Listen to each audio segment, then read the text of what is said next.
A'udzubillahi minasyaitonirrajim. Bismillahirrahmanirrahim. Assalamualaikum warahmatullahi wabarakatuh. Alhamdulillah, kembali kita dipertemukan oleh Allah Subhanahu wa taala, tentunya dalam keadaan sehat walafiat, tidak kurang satu apapun, dan mudah-mudahan hidup kita selalu diberkahi oleh Allah Subhanahu wa taala.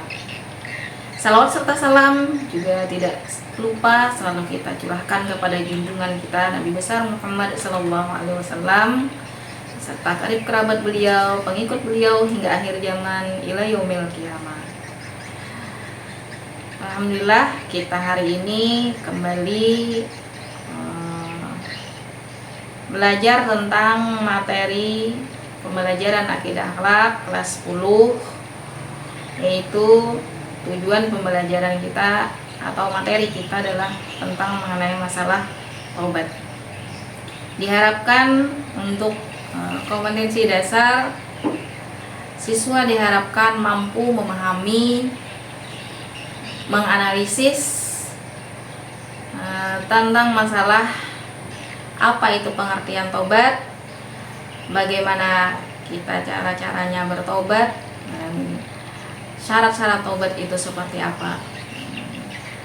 Ya, untuk selanjutnya Ibu akan menjelaskan tentang mengenai masalah pengertian taubat.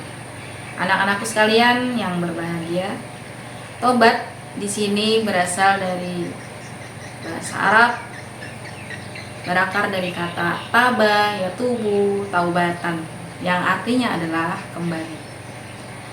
Sedangkan menurut istilah atau terminologi, taubat artinya adalah meninggalkan segala perbuatan dosa yang telah dilakukan, bertekad untuk tidak mengulangi perbuatan tersebut.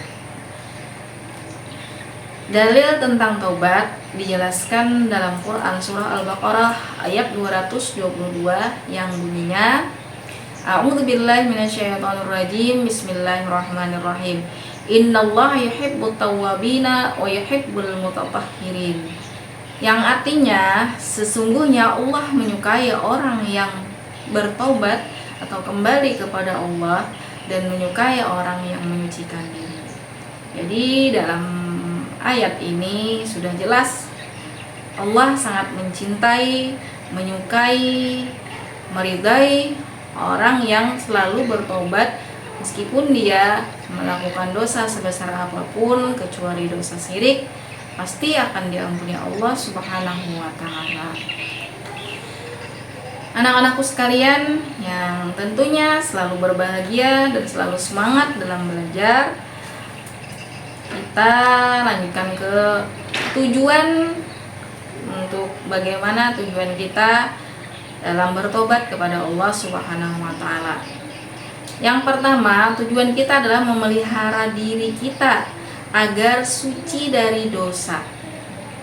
Bagaimanapun seorang itu, seharusnya dia selalu bertobat setiap hari dengan menyucikan dirinya dari dosa-dosanya. Yang kedua, agar amal ibadah dapat diterima oleh Allah Subhanahu wa taala. Karena tanpa taubat tidak akan mungkin amal ibadah seorang itu bisa diterima oleh Allah Subhanahu wa taala. Yang ketiga, tujuan taubat ini agar dapat mengerjakan ibadah dengan sempurna. Yang keempat, agar mendapatkan balasan yang baik di akhirat nanti. Dan yang kelima, agar mendapatkan petunjuk dan hidayah dari Allah Subhanahu wa taala. Dan yang keenam, agar jiwa dan perasaan menjadi tenang, karena tujuannya bertobat adalah mengharapkan ridha Allah Subhanahu wa taala. Adapun syarat-syarat tobat, yaitu satu atau pertama, menyesal atas segala perbuatan dosa yang pernah dilakukan.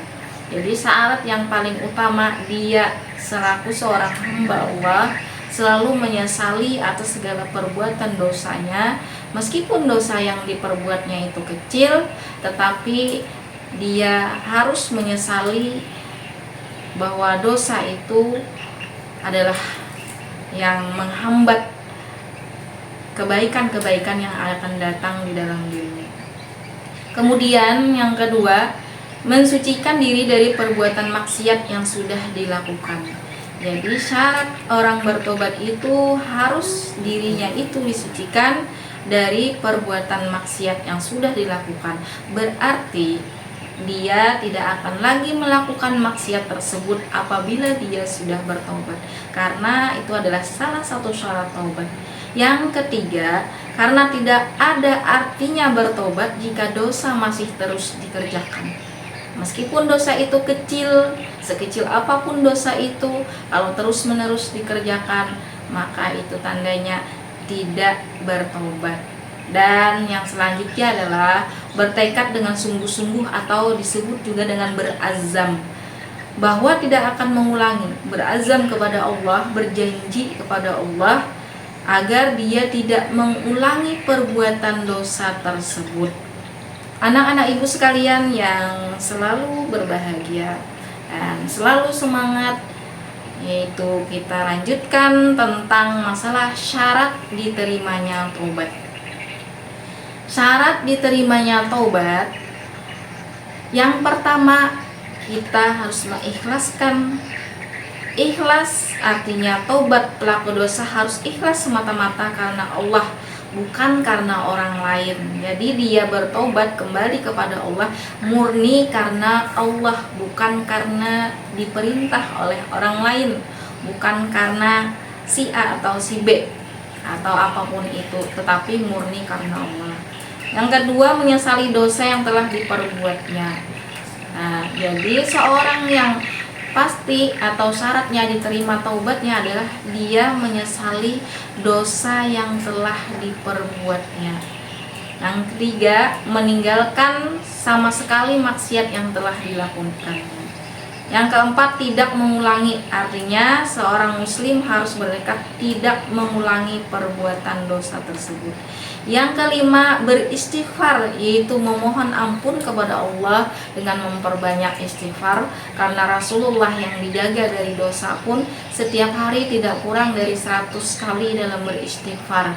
Nah, kita juga diajarkan sayyidul istighfar yang setiap hari kita daumkan pagi dan sore untuk selalu membaca penghulunya istighfar, yaitu sayyidul istighfar.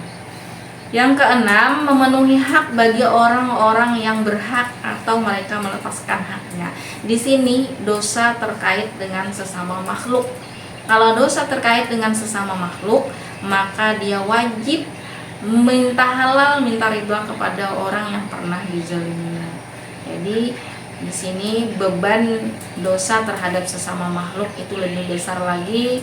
Allah memperingatkan kepada kita agar kita minta maaf ataupun minta ampun kepada orang yang pernah kita sakiti, karena Allah tidak akan memaafkan dosa orang yang menzalimi sesamanya apabila dia tidak mengakui kesalahan, tidak minta maaf, tidak minta ampun kepada orang yang pernah disakiti. Kemudian yang selanjutnya itu waktu diterimanya taubat dilakukan di saat hidupnya, bukan di saat waktu sakaratul maut, apalagi waktu matinya. Jadi taubat itu dilakukan semasa dia masih hidup dan dia masih bisa bernapas. Sebagaimana sabda Nabi Shallallahu Alaihi Wasallam, sesungguhnya Allah akan menerima taubat seorang hamba selama belum tercabut nyawanya. Anak-anakku sekalian yang tentunya selalu dirahmati oleh Allah dan mudah-mudahan selalu dalam lindungan Allah Subhanahu wa taala. Jadi dapat kita simpulkan bahwa kita sebagai hamba Allah yang beriman dan bertakwa kepada Allah, menjunjung segala perintah-perintahnya, tentunya kita menjalankan perintah yang pertama adalah selalu setiap hari mendawamkan dan istiqomah dalam bertobat kepada Allah Subhanahu wa taala. Syarat kita menjadi seorang yang beriman atau diakui Allah atau diridai oleh Allah Subhanahu wa taala.